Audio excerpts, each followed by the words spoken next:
Nous allons, je vais demander aux intervenants donc, de la première table ronde de nous rejoindre. Donc, nous avons déjà Clément Péguer, qui est donc directeur scientifique de l'axe écosystème centré de la chaire, qui est maître de conférence à EcoParisTech, qui est chercheur à l'Université de Montpellier. Alexandre Rambaud, qui est co-directeur de la chaire, directeur de l'axe comptabilité des organisations, et maître de conférence à EcoParisTech également, chercheur au CIRED. Et donc, je vais inviter Albert David, qui est ici, à nous rejoindre, qui est professeur à l'Université Paris-Dauphine, et puis qui est également fondateur et directeur du Cercle de l'innovation à la Fondation Paris-Dauphine. Et je vais demander également à Christophe Bouni de nous rejoindre, qui est quelque part dans la salle, voilà, qui est également chercheur et fondateur et gérant, cofondateur et gérant et consultant à ASCA, dont il vous a parlé un petit peu tout à l'heure. Donc, on va passer donc, à cette table ronde qui donc va discuter des clivages entre sciences, société et en lien avec les travaux tels que développés au niveau de la chaire, avec plusieurs interrogations en fait, qui ont émergé au fur et à mesure des débats, des différentes confrontations justement à la société, que ce soit lors d'expérimentations, lors de participation à des tribunes, à des discussions diverses et variées. Il apparaît que dans le cadre aussi de la chaire, sur les positions, sur les postures qui sont revendiquées par la chaire, il y a un certain nombre d'éléments sur lesquels on aimerait revenir. Et de façon plus large, ça ouvre une discussion sur, bon, finalement, à l'heure actuelle, qu'est-ce qu'on entend donc, par une démarche scientifique? Quand on parle de sciences de gestion, en fait, est-ce qu'on est encore dans la science, mais en fait, qu'est-ce que cette science?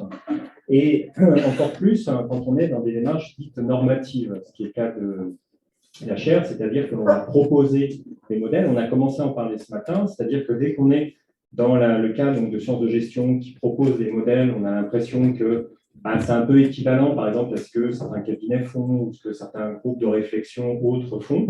Donc, est-ce que c'est vraiment le cas? Est-ce qu'il y a des différences autres? Et puis, on est dans de la recherche normative qui propose donc, des modèles, des façons de cadrer les choses et qui, en plus, est dans de la recherche-action, c'est-à-dire une co-construction sur le terrain. Donc, avec aussi une approche scientifique particulière, ce qu'on appelait une épistémologie, un rapport à la chose connue particulière. Donc, dans ce cadre-là, on va aborder donc, plusieurs questions. Donc, voilà, finalement, qu'est-ce que la recherche scientifique et autour des sciences de gestion? On va aussi donc, parler des liens entre recherche scientifique et acteurs de terrain, société civile, et du positionnement aussi des chercheurs et des chercheuses, c'est-à-dire qu'est-ce qu'une posture aussi engagée d'un chercheur et d'une chercheuse, qui est le cas au sein de la chaire de lutte écologique, c'est-à-dire d'être dans une démarche donc, de recherche scientifique qui va essayer aussi d'être dans une vision de transformation des choses, de poser ces cas normatifs pour arriver à transformer. Donc, est-ce qu'on reste dans la science? Qu'est-ce que ça veut dire dans cette approche d'être dans la science? Alors, malheureusement, Sylvie Bénard devait être présente. Donc, Sylvie Bénard, qui nous suit depuis le début de la chaire, qui est donc l'ancienne directrice environnementale VMH, qui a fondé le cabinet Madame Valérie Corne et qui est actuellement présidente de la Fondation EcoParisTech. Et donc, elle n'a pas pu être aujourd'hui ici, elle s'en excuse, étant malade. Donc, on va commencer donc, cette table ronde par Albert David, qui, donc merci d'être ici, donc qui va nous parler justement de cette question sur les sciences de gestion, sur la recherche autour des sciences de gestion et sur la question scientifique autour des sciences de gestion et sur la question des recherches actions. Donc voilà, une dizaine de minutes. Merci pour l'invitation. Merci Alexandre. Merci de me permettre de partager ce moment avec vous. Je vais commencer par dire que si on fait l'histoire du management, très peu de grandes nouveautés sont venues uniquement de l'académie. Taylor, ce n'était pas un chercheur universitaire. Maillot, il était quand même avec des gens de la Western Economic. Lévin, il était avec Marot et d'autres. Et donc, assez souvent, il y a au moins des binômes entre un chercheur ou des chercheurs et des consultants ou des managers. Donc, ça rend un peu humble. Et en même temps, de mon point de vue un peu extérieur, mais quand même, on est en sciences de gestion, la comptabilité fait partie de ces domaines où on peut publier non seulement des théories, mais des outils. Ce qui n'est pas le cas de toutes les disciplines du management. Par exemple, dans mon domaine à moi, le management, c'est devenu un peu compliqué de publier une méthode. On va vous dire où est ta revue de littérature, où est ton modèle conceptuel, et ce genre de choses. Donc, profitez-en. Très basiquement, la recherche, c'est de la production contrôlée de connaissances. Donc, la recherche scientifique, c'est de la production contrôlée de connaissances, contrôlée par la méthode scientifique. Évidemment, il y a des méthodes scientifiques et puis il y a des discussions séculaires sur ce qui est de la science et ce qui n'en est pas ou ce qui en est moins, et avec des débats parfois houleux. Et d'une certaine façon, il y a une seule phrase qui permet de résumer les choses, c'est que vous êtes dans la méthode scientifique si vous clarifiez vos inférences. Clarifier ces inférences, ça veut juste dire expliciter le raisonnement qu'on tient et le soumettre au jugement de ses pairs. Autrement dit, il faut que le raisonnement tenu soit explicite et partageable. Une fois qu'on a dit ça, je voudrais citer 3 exemples historiques de recherche en management qui sont restés dans la postérité. Je vais commencer par Marie Parker-Follett. Je pense que tout le monde connaît, mais pour rappel, c'est quelqu'un qui a commencé plutôt dans un domaine qu'on appellerait sciences politiques et philosophie, mais elle était très sur le terrain à accompagner des associations qui s'occupaient de migrants dans la région de Boston, par exemple. Mais elle a aussi profité de ses relations dans l'industrie téléphonique ou télégraphique pour avoir des collaborations avec des entreprises. Et je citerai juste une chose, parce qu'on pourrait parler de Follett pendant des heures. Elle a écrit en 1924 un livre qui s'appelle Creative Experience. Et il faut comprendre Creative Experience comme une opposition par rapport à ce qu'elle appelait l'expérience vérificatrice. Elle disait il y a trop d'expériences vérificatrices et il n'y a pas assez d'expérience créative. Et elle faisait la promotion d'une démarche d'expérience créative pour dire si on se réunit, si on se met ensemble au départ pour concevoir ensemble, pour poser les jalons, pour formuler des problèmes, pour trouver des solutions, alors on a une sorte de garantie d'intégration de la solution. Le concept d'intégration lui est attribuable en grande partie. Alors que si on attend que les acteurs, chacun dans leur coin, aient fait des choses, c'est beaucoup plus difficile ensuite de recoller les morceaux. Et donc, on est obligé d'imposer ou de chercher un compromis.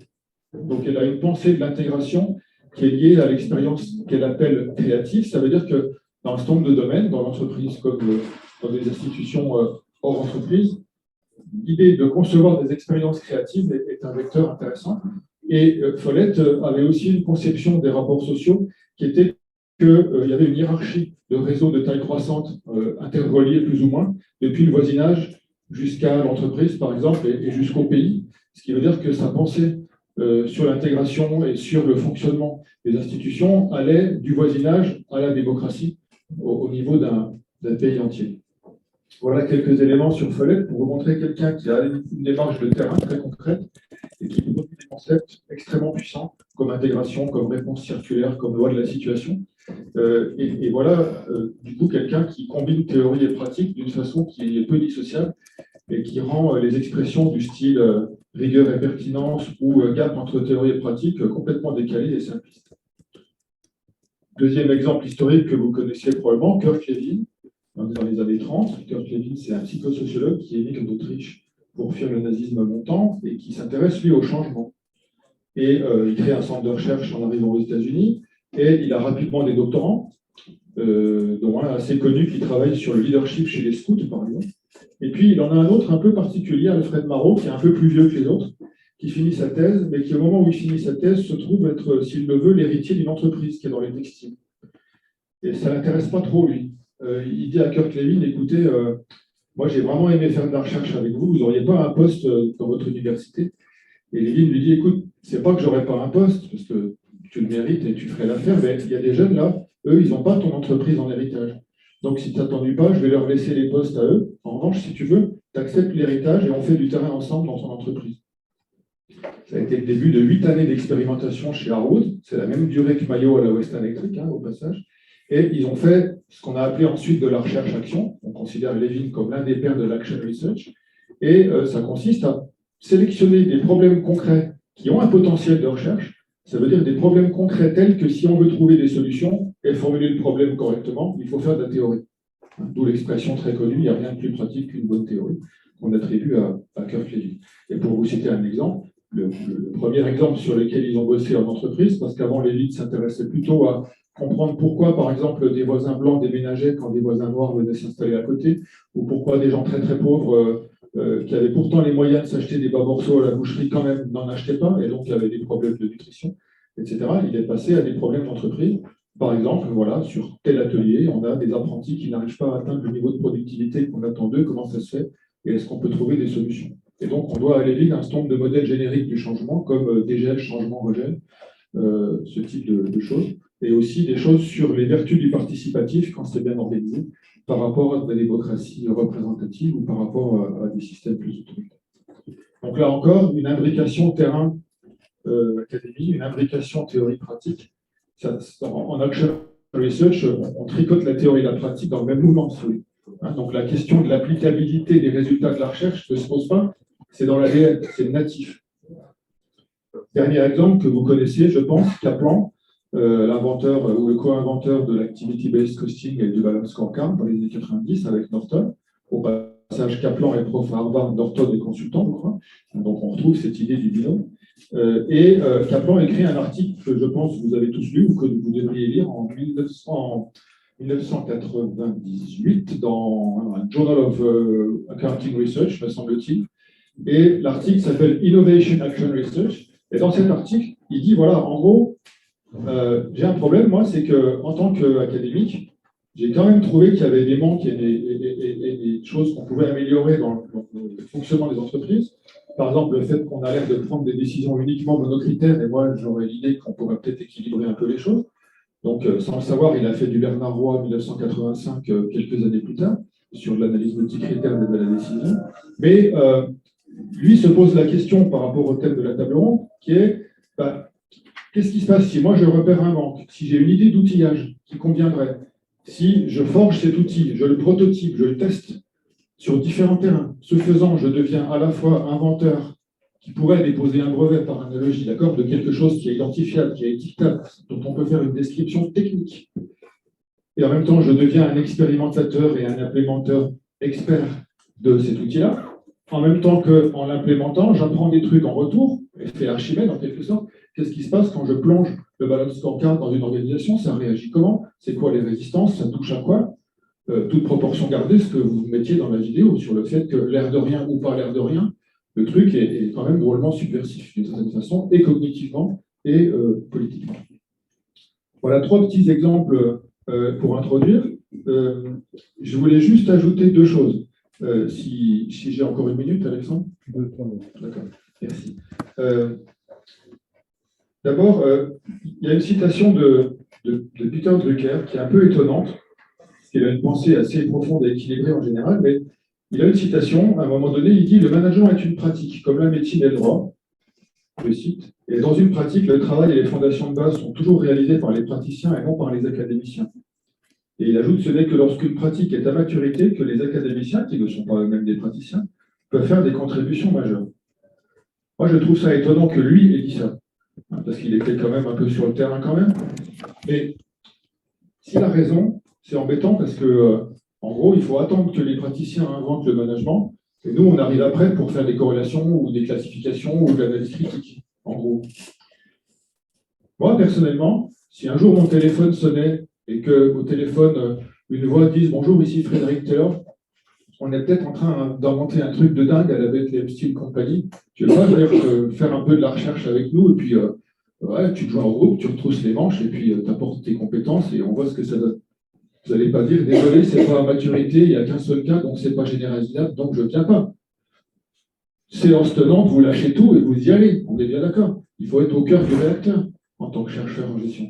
Et bien, une des façons d'être au cœur du réacteur, c'est de faire ce que vous faites, c'est de co-inventer des outils. C'est Steve Jobs qui disait, moi, je ne changerai pas le monde par des idées, je les changerai par des outils. D'accord ?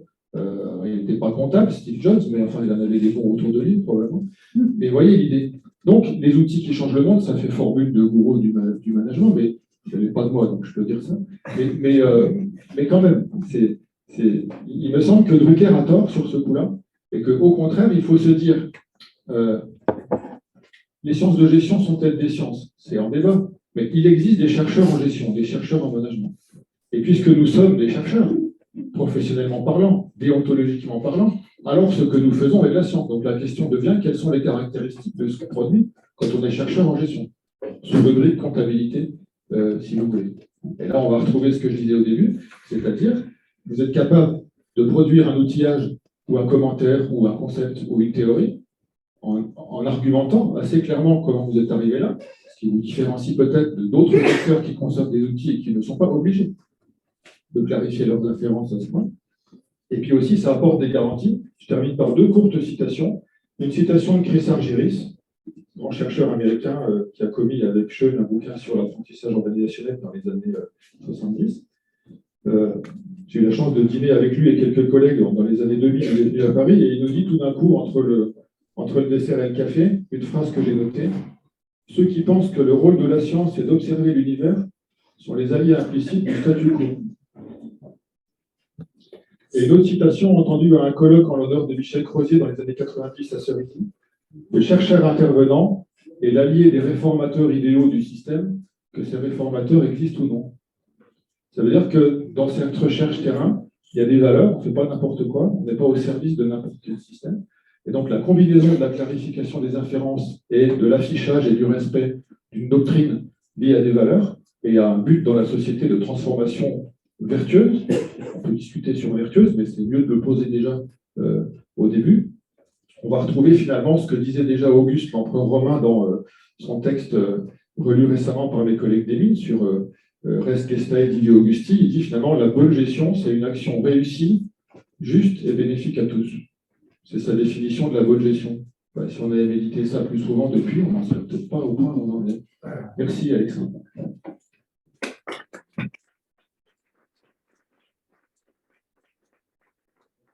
Beaucoup pour cette introduction qui pose effectivement le débat. Alors, je vais passer la parole directement à Clément Féguer sur justement les questions de recherche-action et d'engagement aussi des chercheurs sur le terrain, et donc dans le cadre plus spécifiquement aussi de la comptabilité que vous avez. Merci beaucoup et merci pour cette intervention très inspirante. Moi, je voulais revenir sur un thème, c'est-à-dire pourquoi est-ce qu'on allait chercher la question de la comptabilité pour s'intéresser à des enjeux de gestion des écosystèmes, au tout début. Et en fait, la réponse se trouve dans quelque chose qu'a dit Albert, c'est-à-dire le fait qu'effectivement, la comptabilité offre encore cet espace académique de discussion théorique très profond d'un certain nombre d'outils qui existent ou qu'il est possible d'inventer. Dans un certain nombre de travaux en comptabilité, on trouve des discussions, des comptabilités en lien avec théories deleuziennes, des théories foucaldiennes, des théories latouriennes, etc., etc. Donc il y a une pluralité, une richesse théorique derrière en fait la discussion directement en prise sur les outils comptables, les cadres comptables, leur application, etc. Et au niveau des écosystèmes, ce qui se passe en fait depuis de nombreuses années, c'est que la question de la connaissance et la question de l'information, la manière dont elle est mobilisée, c'est souvent essentiellement dans des modèles assez fonctionnalistes, assez positivistes, qui sont des sciences dures, soit que ce soit de la valorisation économique des écosystèmes, par exemple, soit que ce soit simplement l'idée qu'en produisant de la connaissance, eh bien, ça va déboucher sur de l'action. Et la question de la comptabilité, elle permet en fait 2 choses. Elle permet d'une part, en fait, d'une certaine manière, de dépasser un certain nombre d'implicites qu'il y a derrière ce rapport à la connaissance écologique quand on s'intéresse à la gestion de l'écosystème.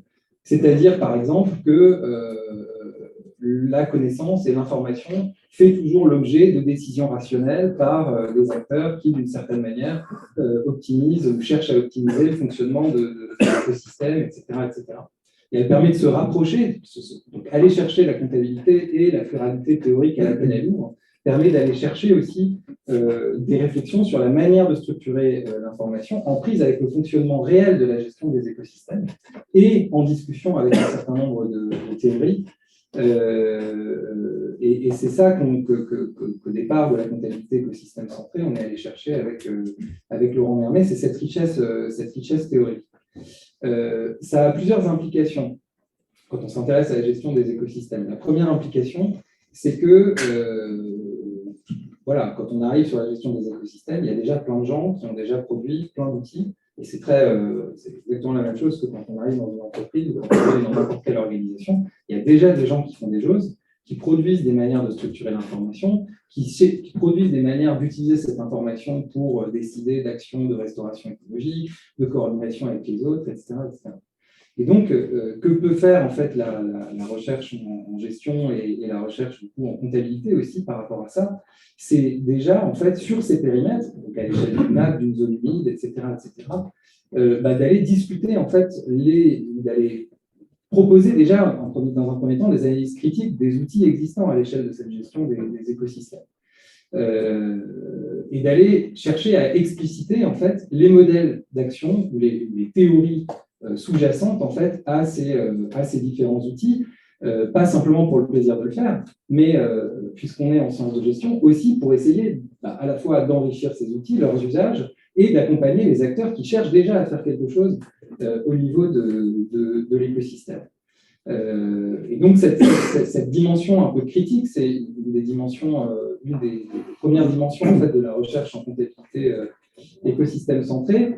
On l'a par exemple appliqué sur le cas d'un outil d'alerte contre la déforestation mobilisé par WWF notamment et le gouvernement indonésien à Bornéo, qui produit un certain nombre d'alertes sur les écosystèmes et qui en fait présuppose dans l'outil en fait sont présupposées toute une chaîne d'actions, qui en fait ont très peu de prise et de réalité sur le terrain.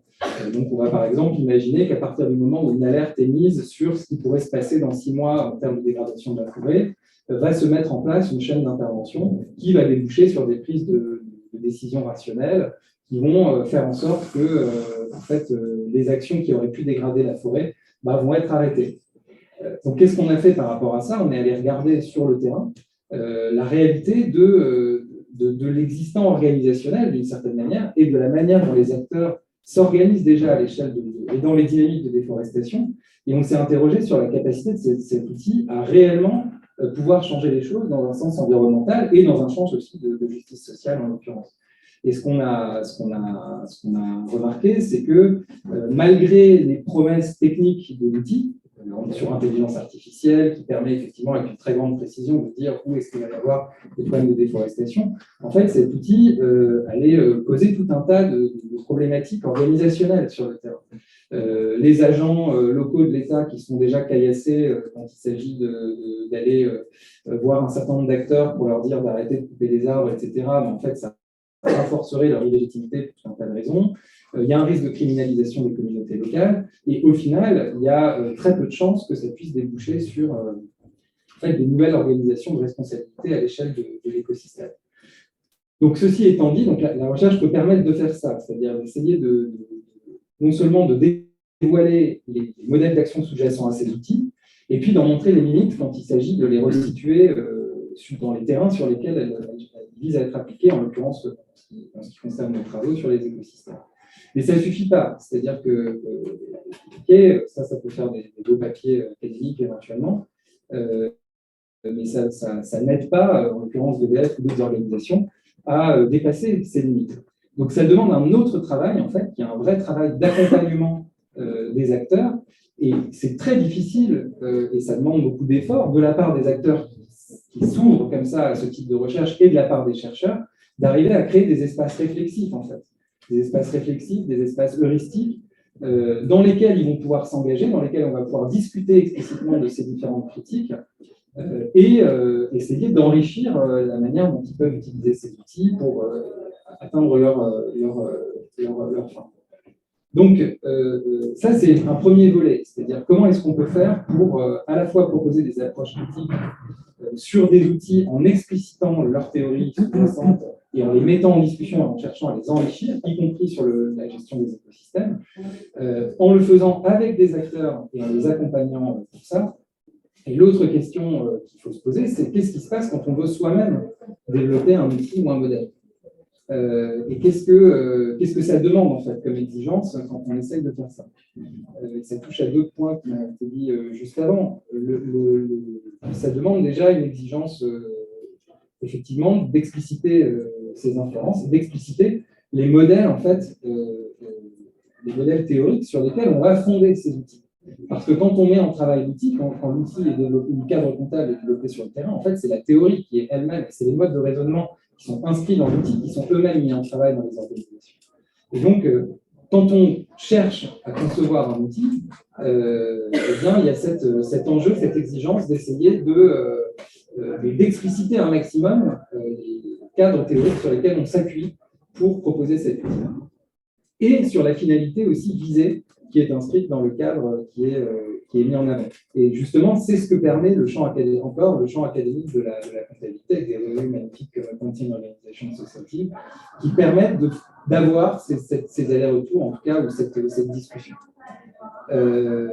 Alors, pour finir, je dirais que ça implique aussi un certain rapport au terrain, aux situations, aux objets, parce que comme j'ai dit tout à l'heure, même sur le sujet des écosystèmes, peut-être même en particulier sur le sujet des écosystèmes, on n'intervient jamais sur du vide. Et Christophe en dira un mot aussi, mais du coup, qu'est-ce que ça veut dire d'arriver avec un outil ou avec un cadre comptable, et donc son cadre théorique explicite, sur une situation de gestion d'un écosystème? Ça veut d'abord dire l'utiliser comme cadre de questionnement, comme cadre de reproblématisation de la situation sur laquelle on arrive. Et là encore, ça demande aussi une première exigence, qui est de se dire, cette reproblématisation, il faut déjà s'assurer qu'elle puisse être intéressante pour ceux qui essayent déjà de faire des choses à l'échelle de l'écosystème. Je n'élabore pas là-dessus, on pourra y revenir, mais forcément, utiliser un cadre comptable, utiliser un nouvel outil, etc., ça va venir perturber des situations, des manières de s'organiser, des manières de structurer l'information qui sont déjà là, et donc des manières de définir les enjeux.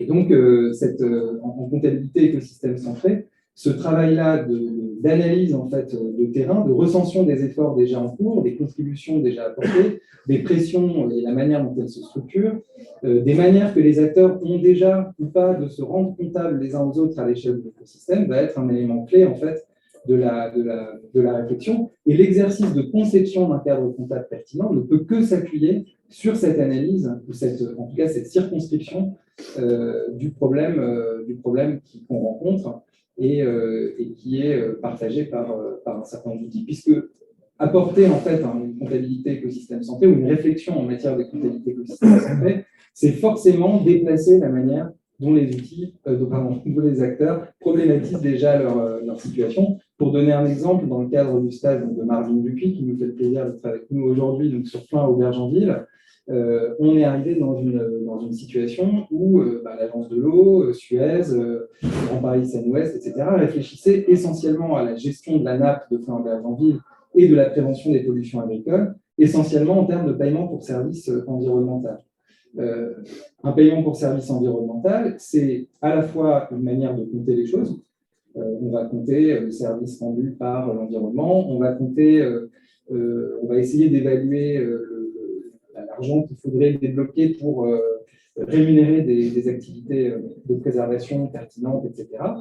Et en même temps que ça propose des cadrages sur ce qu'il faut compter et comment on compte, ça propose aussi, ça véhicule plutôt aussi une certaine idée de la manière dont la gestion de cette nappe doit être organisée et des relations entre acteurs dans cette gestion de cette nappe, c'est-à-dire des relations plutôt linéaires entre ceux qui en fait, font des activités qui préservent l'écosystème et ceux qui payent.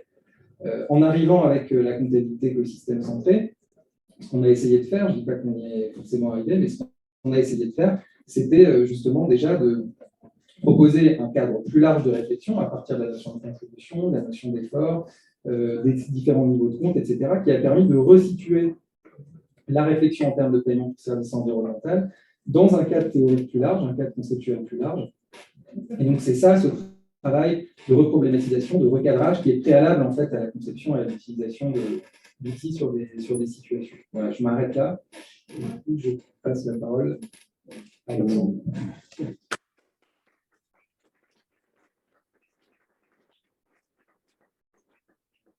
Merci beaucoup pour ce point de vue voilà, sur les liens entre sciences de gestion, comptabilité centrée et les apports sur la question de l'analyse critique et la place de la théorie. Donc, je vais passer maintenant la parole à Christophe Bouni qui va revenir justement sur les liens entre recherche scientifique et acteurs de terrain et société civile aussi de façon générale, avec des points, fonctionnement sur par exemple la différence entre la connaissance produite par la science et la connaissance non scientifique, sur encore une fois la recherche-action, et sur vraiment voilà, les intersections qui existent entre les questionnements plus spécifiquement liés à la science, recherche scientifique, et ce qui se passe au niveau terrain, et notamment au sein d'un cabinet comme ASCA. Merci. Merci Alexandre. Je vais essayer de faire l'exercice de voir ce que chacun des deux a pu dire, et en quoi ça résonne avec ma propre pratique. Parce que je suis chercheur, mais je suis surtout dans une activité de conseil la plupart du temps. Je suis lié aux questions de comptable. Il y a plus de 20 ans, j'ai fait ma thèse sur la comptabilité nationale et le développement durable. Qu'est-ce qu'on pourrait en faire? C'est un vieux sujet pour moi.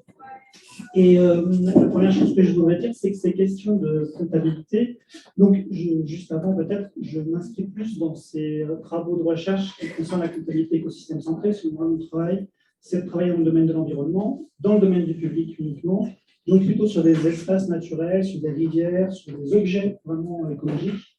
Et je travaille aussi donc dans un monde très concerté, où ce n'est pas une entreprise, donc il n'y a pas une unité décisionnelle, ce mode concerté est particulièrement difficile pour mettre en place des outils de pilotage, type comptabilité. Évidemment, il faut les faire partager par des acteurs très différents, ce qui est particulièrement difficile. Pour autant, la question de la compta, elle apparaît très vite quand on discute avec nos clients potentiels, mais jamais de manière globale. C'est-à-dire qu'ils n'ont jamais vocation à chercher à expliquer l'ensemble du monde, l'écosystème, le parc naturel régional sur lequel ils sont. Ce qui les intéresse, c'est de mettre en évidence certaines valeurs qui sont considérées comme n'étant pas suffisamment vues par le collectif. Donc la première des choses, c'est aidez-nous à compter des choses qui ne sont pas visibles, ce qui rejoint ce qu'on a vu sur le petit film précédemment par le. Donc on nous appelle en fait pour nous dire qu'on a un déficit de représentation et de représentativité de certaines valeurs qui existent dans notre écosystème, dans notre territoire, et aidez-nous à les faire vivre, ces valeurs, à les montrer, à les mesurer, et à les inscrire dans le collectif comme des valeurs que tout le monde devrait prendre en considération d'une manière ou d'une autre. Donc ça commence toujours par une petite entrée.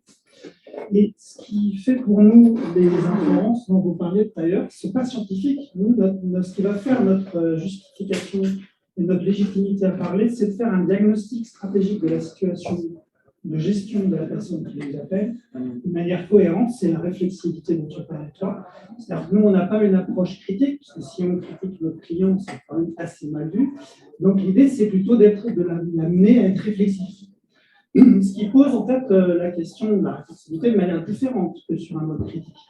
On essaye de ne jamais le laisser seul, on va lui montrer un certain nombre de problèmes, mais il faut immédiatement laisser entendre qu'il y a des solutions possibles.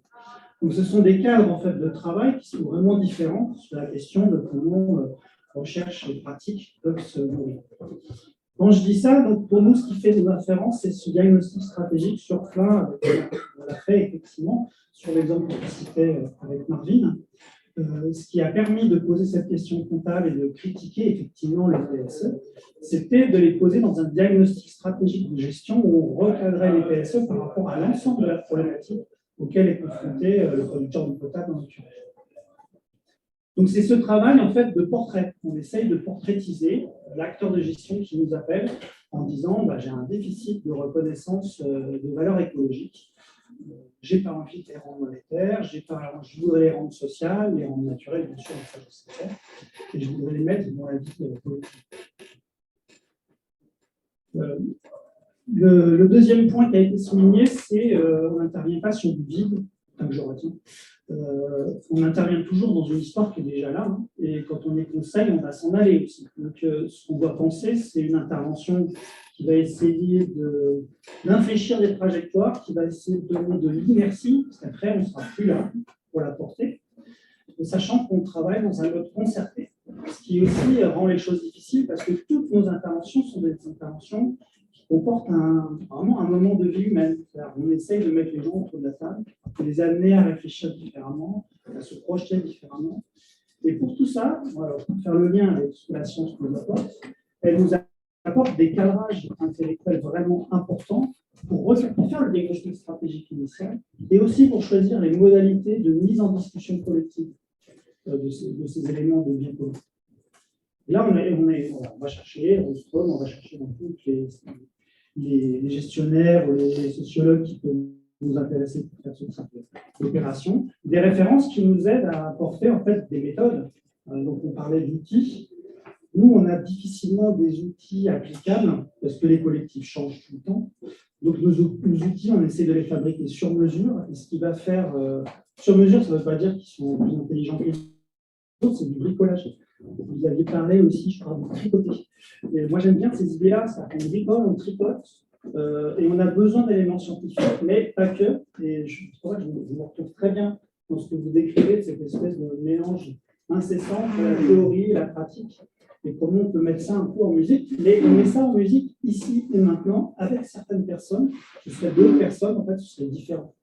D'où le caractère limité de l'outil, qui est forcément, dont le manche est façonné par les doigts de celui avec qui on travaille. Donc ça, pour moi, c'est vraiment important. Alors, si je reprends à quel moment j'ai eu affaire à la compta en pratique, vous l'avez dit, c'est la première des choses, c'était il y a des valeurs écologiques qui ne sont pas reconnues. C'était l'exemple que j'ai donné, c'est sur l'étang de Berre, où la population de l'étang de Berre, je ne sais pas si vous connaissez, c'est le sud de la France, c'est un très très grand étang saumâtre, dont les enjeux écologiques sont vieux, qui a donné lieu à beaucoup de mobilisation locale et qui est soumise à de l'arrivée d'eau qui vient d'EDF, donc qui est soumise, disons, à des politiques nationales et des intérêts généraux d'ordre national, et donc forcément le local passe au deuxième plan, puisque le but du jeu, c'est quand même de faire de l'hydroélectricité. C'est une des plus grandes chaînes hydroélectriques de France, voire d'Europe.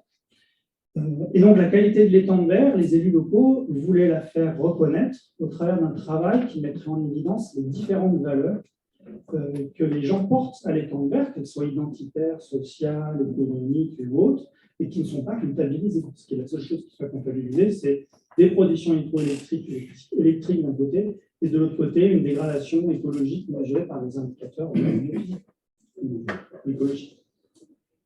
Donc tout le travail, ça a été, moi je leur ai dit, il vous faut un plan comptable. J'ai mis du temps avant de leur dire, il vous faut un plan comptable, parce que comme dans la vidéo, ils me regardaient avec des gros yeux, quoi. Ils me disaient, mais qu'est-ce qu'il veut dire, ce gars-là, quoi.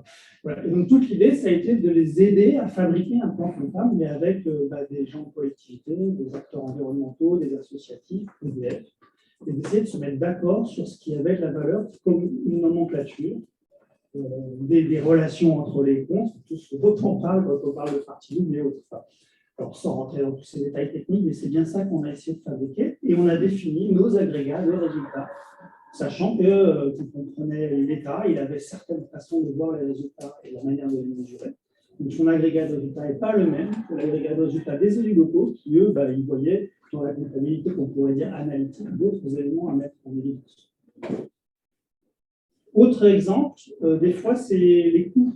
Je crois que c'est ma première étude en bureau d'études, c'était sur les grands lacs de Seine, pas très très loin ici, les lacs qui font l'eau potable parisienne, où les élus locaux disaient on a subi ces aménagements, on a envoyé des villages, et on nous a dit en échange, ne vous inquiétez pas, vous n'aurez plus de problème d'inondation, on va tout gérer, etc.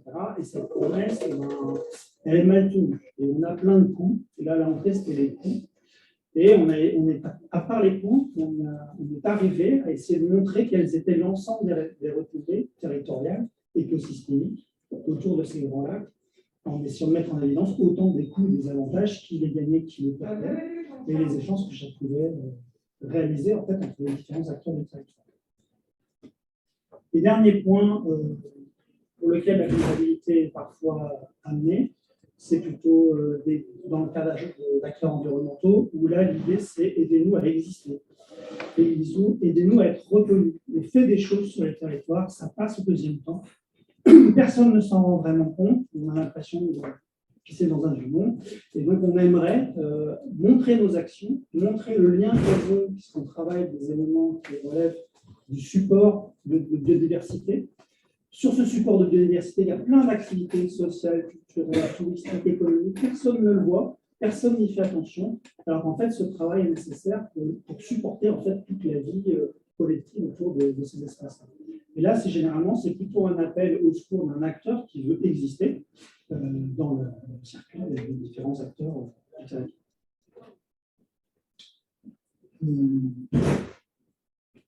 Le dernier point que je veux confirmer, c'est le côté outillage. Quand on essaie d'apporter un nouvel outil, on se heurte à l'existence des outils précédents. Et la question clé, c'est quand même comment je ne vais pas être dépossédé de ma domination de l'outil que j'avais avant et comment je vais utiliser ce nouvel outil, comment je vais m'y sentir bien, comment je vais être plus légitime à l'utiliser, à le mobiliser.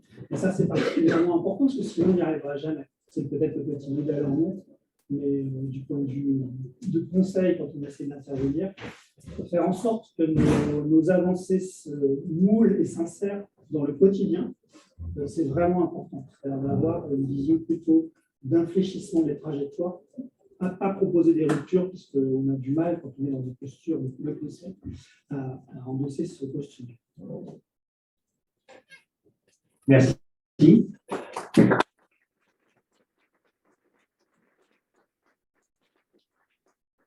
Alors, je vais terminer avec... alors déjà, en reprenant quelques éléments que Sylvie en fait, aurait présentés, et puis en apportant quelques commentaires avant de prendre des questions du public. En fait, là, en complément de ce qui a été dit, la question aussi est que la recherche scientifique n'est pas exactement sur la même temporalité de celle de beaucoup d'acteurs de terrain, à commencer par les entreprises, et il y a toujours des questionnements au niveau des gains potentiels à s'appuyer sur la science plutôt que de s'appuyer sur des choses un peu toutes faites, clés en main. Justement, ça, c'est une des problématiques assez centrales qu'on rencontre au jour le jour, évidemment au niveau de la charte en qualité écologique, mais dans toute autre action qui est à l'interface entre recherche et donc acteurs de terrain. Et du coup, la question du gain est essentielle, c'est-à-dire qu'il faut que évidemment tout le monde s'y retrouve. Et justement, voilà, qu'est-ce que ça veut dire s'y retrouver? Parce qu'à partir de là, on peut avoir un terrain d'entente et éventuellement négocier des questions de temporalité, mais il va y avoir des gains. Alors, donc, ça veut dire quoi de s'appuyer sur la science plutôt que de s'appuyer sur autre chose?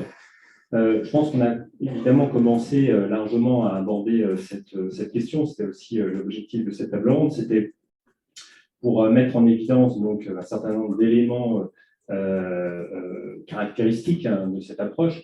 Je reviendrai sur quelques éléments et en donnant un exemple justement aussi pour voir un peu un contre-exemple justement par rapport à cette nécessité d'aller à un moment donné vers une vision scientifique. Donc c'est cette question de mettre en place une méthode scientifique et de pouvoir en fait regarder, juger les hypothèses sur lesquelles on se base, les mettre en évidence, pouvoir les discuter selon donc, une méthode scientifique, et justement, c'est un point sur lequel je vais revenir. Et du coup, on peut éventuellement résumer les choses en disant que on a plusieurs gradations justement dans cette démarche scientifique. On peut avoir une démarche qu'on peut qualifier d'analyse technique, c'est-à-dire qu'on a des modèles existants. On a, que je parle en termes d'outillage, en termes de théorie, en termes de modèles socio-économiques, etc., dans le sens large.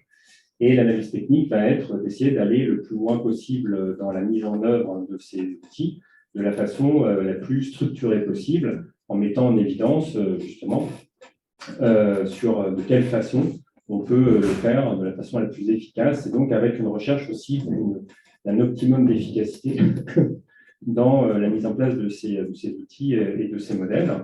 Donc ça, c'est des analyses techniques, donc sur une base scientifique, c'est-à-dire en essayant donc de poser un cadre dans une démarche méthodique et qui est discutable par les pairs sur comment on optimise donc l'efficacité de la mise en place de telle ou telle méthode, tel ou tel modèle, tout en justement en affinant ces modèles et ces méthodes. On a après une démarche qui est d'analyse critique et donc qui a été aussi largement discutée, qui est de dire, bon, derrière ces méthodes, derrière ces outils, derrière ces modèles, il y a des hypothèses qui ne sont pas neutres Ces modèles, en fait, ont aussi des implications qui font faire des choses, qui ont en fait des conséquences sur la façon de comprendre le monde et sur les comportements des acteurs. C'est ce qu'on appelle en termes techniques la performativité, c'est-à-dire qu'un outil, par exemple, va faire advenir quelque chose dans la réalité, sans forcément que les acteurs en aient conscience. Et donc l'analyse critique, c'est justement voilà, avoir cette analyse scrupuleuse, détaillée et encore une fois discutable par des pairs de ce qu'il y a derrière ces modèles, quelles sont les hypothèses, qu'est-ce que ça fait être, et donc cette analyse de cette recherche de ce que ça peut faire advenir avec tout un débat autour aussi des controverses, c'est-à-dire resituer donc les outils et les modèles dans un système de controverse. Et puis on a l'analyse justement, l'analyse normative, qui est à partir de là aussi comment on en déduit quelque chose. On peut proposer autre chose et être donc là non seulement donc analyste scrupuleuse de l'existant, mais comme ça a été dit, donc participer à quelque chose, participer à une transformation, ouais, dans ce qu'on appelle une praxis, donc le nouage entre théorie et pratique. Et là, on a des méthodologies aussi très rigoureuses, c'est-à-dire qu'on a tout un cadre donc épistémologique, c'est-à-dire du rapport à la connaissance, tout un cadre méthodologique pour structurer des démarches normatives. Ça ne se fait pas n'importe comment. C'est pas juste dire on va plaquer quelque chose. On a un cadre avec une analyse descriptive des hypothèses sur lesquelles on se base, une discussion sur ces hypothèses, toute une analyse sur les déductions que l'on peut faire à partir de ces hypothèses, etc., et une mise en situation de ce qui a été produit, c'est-à-dire voir ce que justement ça fait advenir, voir comment on peut, donc comment les acteurs s'en saisissent, etc. Et donc dans cette démarche, effectivement, toujours dans une démarche donc avec les acteurs de terrain, dans ce couplage qui a déjà été donc largement décrit. Alors du coup, le gain pour les acteurs de terrain devient assez intéressant parce que ça permet en fait de s'assurer qu'il y a eu tout un travail justement de lien avec ce qui est fait, ce qui a été fait, ce qui a été pensé, ce qui est développé par d'autres.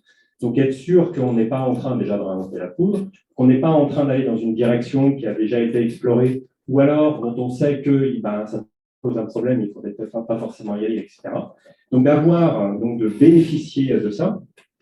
Et quand on est sur une analyse normative, de pouvoir avoir donc un outil qui est donc déjà novateur et qui permet aussi d'être dans une recherche permanente pour améliorer, pour savoir qu'est-ce qui fonctionne, qu'est-ce qui ne fonctionne pas, toujours raccordé avec une délimitation claire des hypothèses sur lesquelles on se base. Ce qui permet aux acteurs aussi d'interroger les hypothèses sur lesquelles justement la recherche se base. Donc c'est tout ça en fait qui permet d'avoir des vrais gains. Il n'y a pas de boîte noire. On essaye d'éviter les boîtes noires au maximum. Ce qui est en fait quelque chose qui diffère aussi d'un certain nombre d'outils qu'on peut trouver sur le marché en termes d'outils comptables, d'outils de gestion, où on est très souvent face à des boîtes noires. On appuie sur des boutons, on rentre des choses et puis il sort des choses. Mais voilà, pourquoi, comment, d'où ça vient, qu'est-ce qui se passe, sur quelle hypothèse ça se base, est-ce que c'est véritablement en rapport avec ce qui a été fait avant ou pas, où est-ce qu'on va, etc. Et justement, je veux juste te donner un exemple qui est assez intéressant, c'est justement dans le champ de la comptabilité, de reporting extra-financier, c'est celui de la triple bottom line, qui est un dispositif de reporting extra-financier qui a été et qui continue d'être un peu l'archétype de ce qui a été pensé comme la comptabilité extra-financière. Donc, ça a été forgé dans les années 90 par justement une équipe consultant académique d'Harvard d'ailleurs, ou des académiques, qui était en fait la triple bottom line, c'est faire un reporting en 3 bottom lines, c'est-à-dire 3 résultats à partir de 3 capitaux au sens économique, c'est-à-dire capital financier, capital environnemental, capital social. En plus, avec un marketing imparable, c'était les 3 P, c'était People, Planet, Profit. Donc, on avait en fait un outil qui est arrivé un peu clé en main, avec clé en main entre guillemets, c'est-à-dire dans la vision, c'est une vision assez clé en main. Par contre, les méthodologies d'application sont totalement claires, il y a un truc. Et il y avait donc le marketing qui allait avec. Ce qui s'est passé, c'est que ça s'est répandu comme une traînée de poudre parce que c'était très facilement, on pouvait le mettre très facilement en place Et ça correspondait encore une fois à cette idée que voilà, on allait faire du reporting sur people, planet, profit. Donc, il n'y avait pas de souci par rapport à ça. Alors, beaucoup d'ONG y sont allés d'ailleurs. C'est devenu même, on a eu plein de papiers qui ont commencé, plein de rapports qui ont commencé à dire la triple bottom line, c'est grosso modo la résolution du développement durable dans les organisations. Ça a été vraiment quelque chose de très, très massif dans les années 2000, 2010, et ça continue. Ce qui se passe, c'est qu'il y a un certain nombre de chercheurs, justement, qui ont commencé à alerter en disant « Non, mais attendez, quelles sont les hypothèses sur lesquelles se fonde cet outil ?» C'est en fait dans une vision où on va pouvoir en fait substituer les capitaux environnementaux et les capitaux financiers. C'est-à-dire que cette vision conduit automatiquement à avoir, justement, c'est la performativité, une vision en termes de substituabilité. C'est-à-dire que ça va conduire, et en fait, l'outil a été fait pour ça, par les personnes qui l'ont forgé, à avoir donc une façon de voir le monde très particulière. Alors, ça a été des débats académiques dans un premier temps qui n'ont pas été repris, et ça continue à se développer. Et puis, il y a quelques années, en fait, en 2019, le fondateur, le créateur en fait, de cet outil est revenu dans la Harvard Business Review, donc une très grande revue de gestion, sur 25 ans d'analyse. Qu'est-ce que ça a fait? Est-ce que ça a changé les choses? Est-ce qu'on est dans des organisations durables? Est-ce que ça a été la révolution?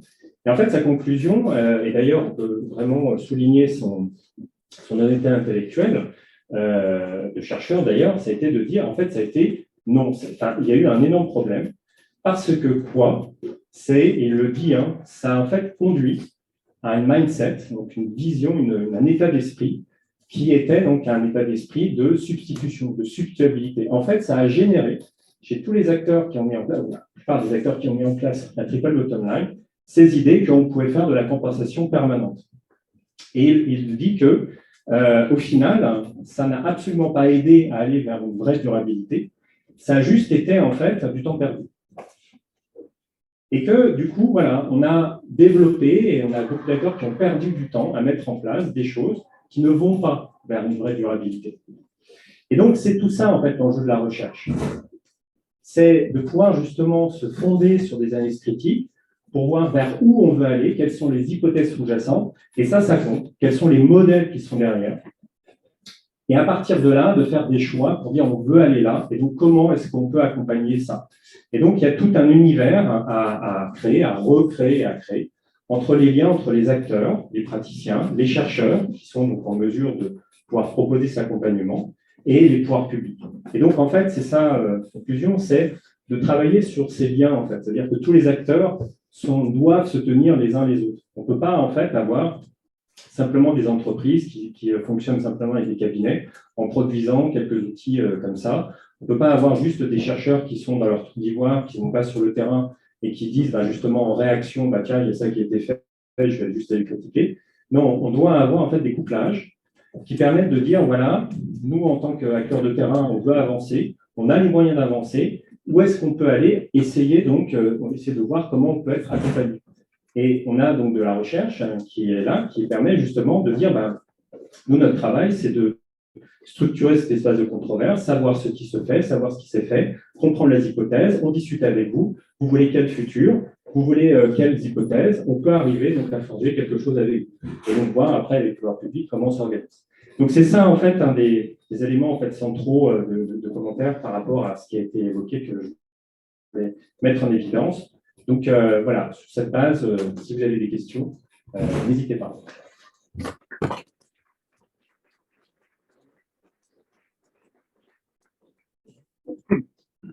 Merci beaucoup pour les présentations. Donc maintenant, on va prendre les questions dans la salle s'il y en a.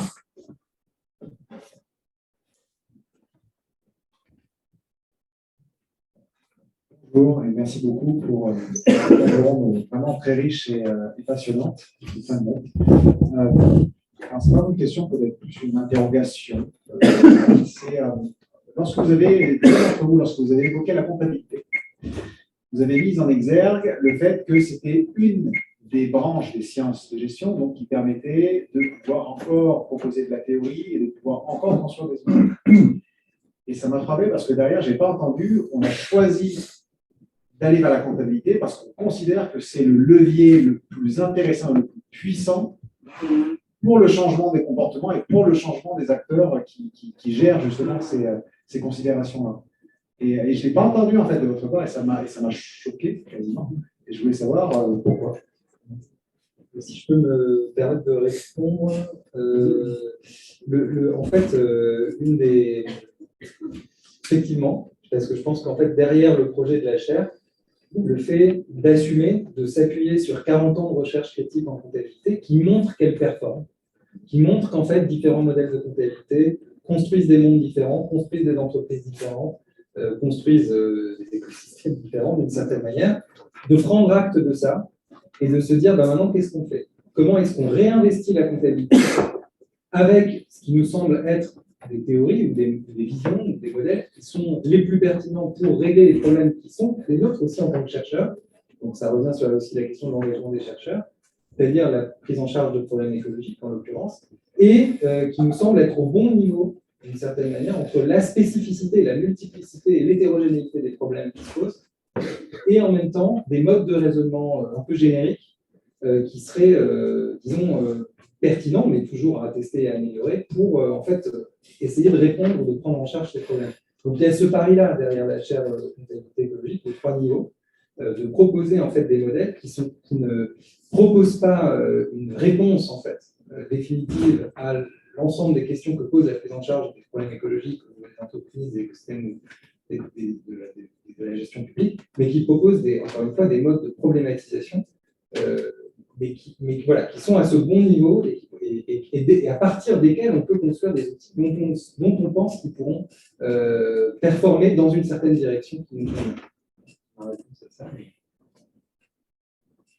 Juste en complément, moi, mon propos, c'était plutôt une remarque interne à l'académie sur le fait de dire que la comptabilité, comme la recherche opérationnelle, par exemple, sont encore, pour autant que je sache, je pense sous votre contrôle, des domaines où si vous avez inventé une méthode, vous pouvez publier la méthode.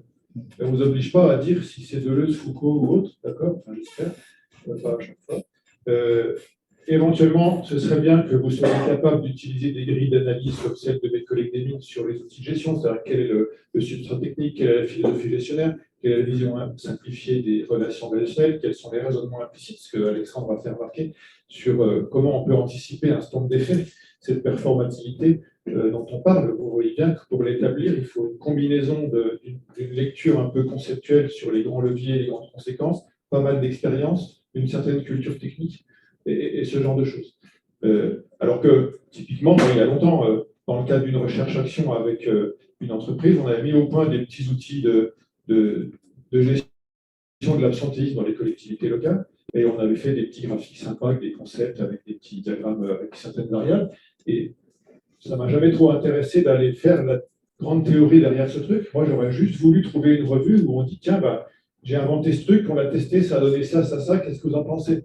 Exactement comme un chercheur en chimie ou en biologie va dire, tiens, j'ai testé cette expérience, j'ai fait cette manip, je ne comprends pas trop ce que ça donne, est-ce que d'autres ont fait la même chose, est-ce qu'on peut mutualiser les résultats, d'accord? Donc, c'est des domaines, du coup, dans lesquels une sorte de R&D en management n'a pas ou n'a plus de place.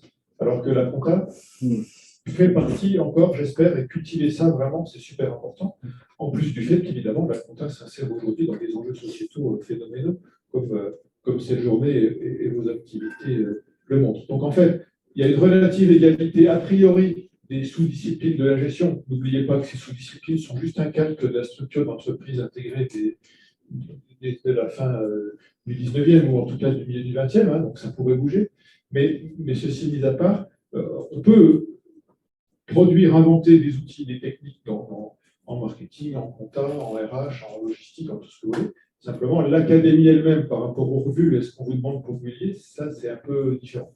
Alors, ça n'empêche pas que même en compta, il y a tout un registre de revues dans lesquelles vous allez publier des choses différentes. Et la question du statut d'un débat mutualisé sur « j'ai inventé ça, qu'est-ce que vous en dites ?» dans l'académie, ce n'est pas évident, pour des raisons d'académisme excessif peut-être, et pour des raisons de comment est-ce qu'on contrôle la production des connaissances, y compris entre pairs, par rapport au éditorial en vigueur, on va dire. Et évidemment, tout ça, ça crée des machines de gestion, comme disait Jacques Girin, qui sont assez difficiles à démonter, surtout si vous rajoutez des classements de revues. Oui, en fait, la chaire du Parlement, l'avait déjà fait. C'était l'introduction de la table. Oui, non, c'est ça. Moi, j'ai beaucoup entendu le message de recherche-action. Et en fait, en pensant recherche-action, je me suis dit, potentiellement, les travaux qu'on mène, ils pourraient être orientés sur des liens forts entre les facteurs d'érosion de la biodiversité et les enjeux comptables qu'on souhaite faire évoluer. Plutôt que d'avoir une approche holistique, alors, on va changer l'ensemble du système de l'information comptable, potentiellement cibler des groupes de comptes, des secteurs d'activité des entreprises en fondant notre travail de recherche-action sur des objectifs à atteindre en matière de biodiversité. Et c'est une question que je voulais vous poser dans les éventuelles orientations de vos travaux. Potentiellement, la comptabilité écosystème centrée va amener des clés de lecture, des sensibilités en termes d'écosystème à préserver ou d'orientation à faire. Est-ce qu'à partir de là, vous envisagez ou pas, toujours dans cette logique de recherche-action, d'obtenir des résultats tangibles sur des enjeux de biodiversité et éventuellement d'avoir une approche complètement holistique de la relation à la comptabilité? Alors, je sais si... Non, c'est vous qui répondez. Je suis professeur des universités, donc je peux répondre quelque chose. C'est pas sûr. Non, par rapport à cette question, alors, et juste pour faire le lien avec ce qui vient d'être dit aussi, c'est que, en fait, encore plus dans le domaine de la gestion de la biodiversité, il n'existe quasiment pas de lieu académique de discussion et de comparaison et de débat autour des doctrines de gestion, d'une certaine manière, de prise en charge de la biodiversité, où on pourrait comparer nos bricolages, pour reprendre nos tricotages. Dans le domaine de l'entreprise ou des sciences de gestion appliquées à ces objets plus conventionnels, disons que ça existe, même si avec toutes les qualifications qui ont été mises, mais encore plus dans le domaine de la biodiversité, c'est compliqué. Et donc, c'est un enjeu, à mon avis, alors sur le plan académique, de pouvoir effectivement continuer à construire des espaces. Et la comptabilité écosystème centré peut être peut-être un lieu de discussion de ça, mais en tout cas, la comptabilité comme champ académique peut être un refuge peut-être pour essayer justement de ramener ces discussions sur les doctrines de gestion et leurs conséquences en matière de production d'indicateurs, etc., et de comment faudrait faire dans tout un tas de situations pour discuter, comparer, etc. Sinon, l'autre versant de ta question, Mathieu, c'est celle de comment est-ce qu'on fait. Ça, c'était la réponse plus académique, et la nécessité de créer un lieu pour discuter justement de l'ensemble de ces cas qui sont à chaque fois spécifiques, etc. L'autre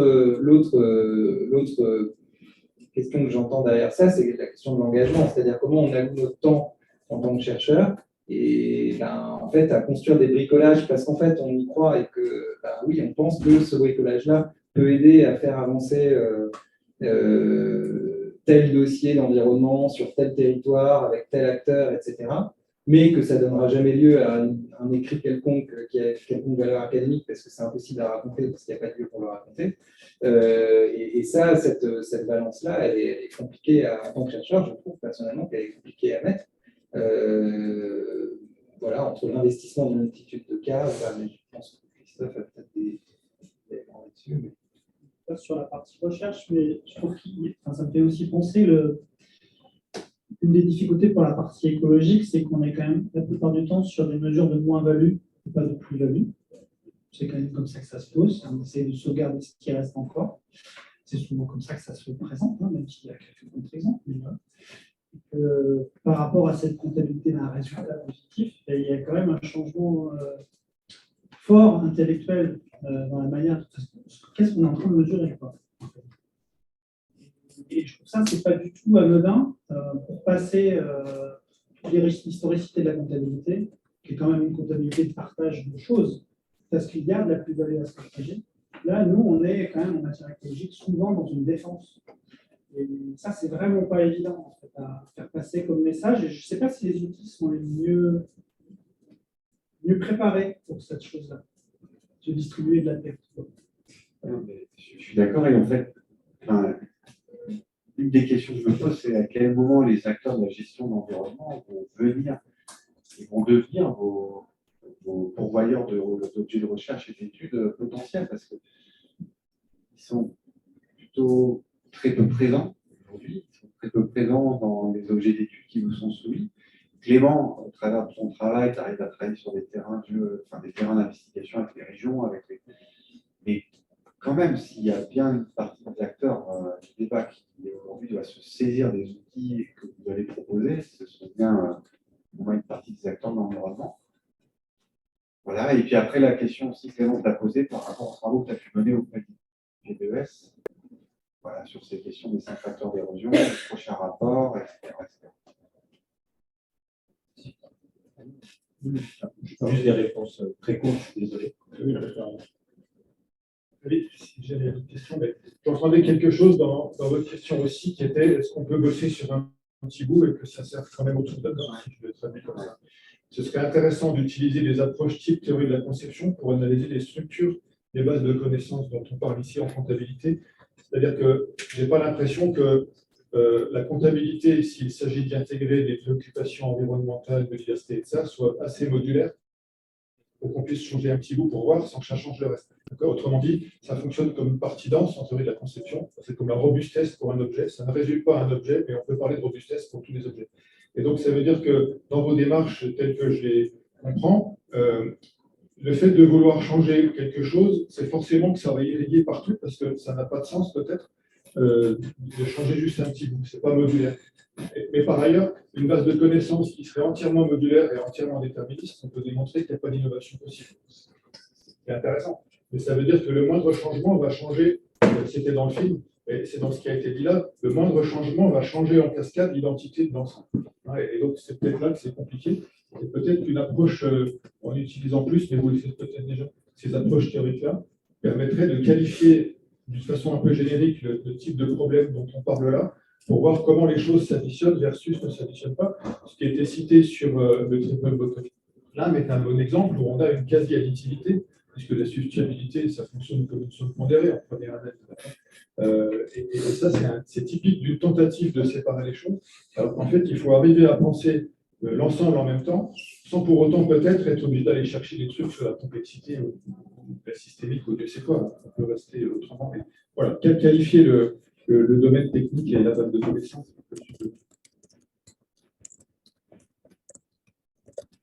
Toute dernière action très rapide, avec une réponse très rapide aussi.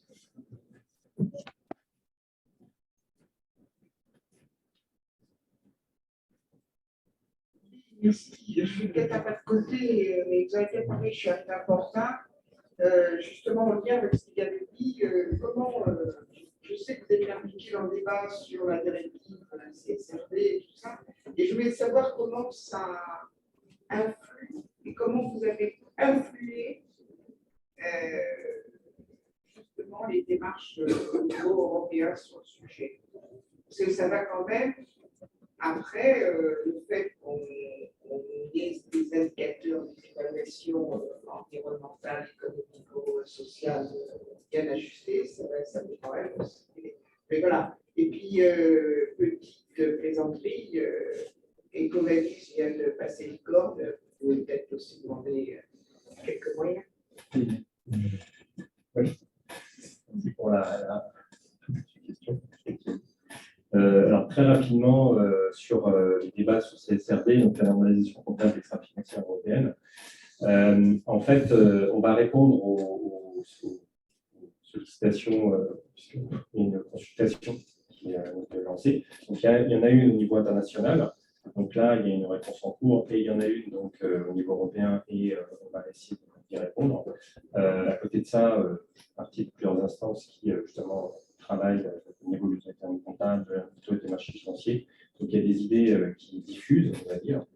Mais les travaux de la chaire sont quand même très en avance sur ce qui se fait. J'ai tendance à dire que c'est plutôt pour lancer des signaux qui commencent à être entendus d'ailleurs sur certaines choses, donner des horizons aussi pour le coup d'après. C'est ça l'enjeu aussi. Parce que ça va très vite la normalisation actuellement. Donc, on est au tout début, donc en fait, c'est voilà, garder le rythme et justement avoir ce rôle d'accompagnement de la réflexion, donc la recherche comme objectif. Voilà. Permettre d'arrêter la table ronde là, on est déjà très en retard, donc merci beaucoup.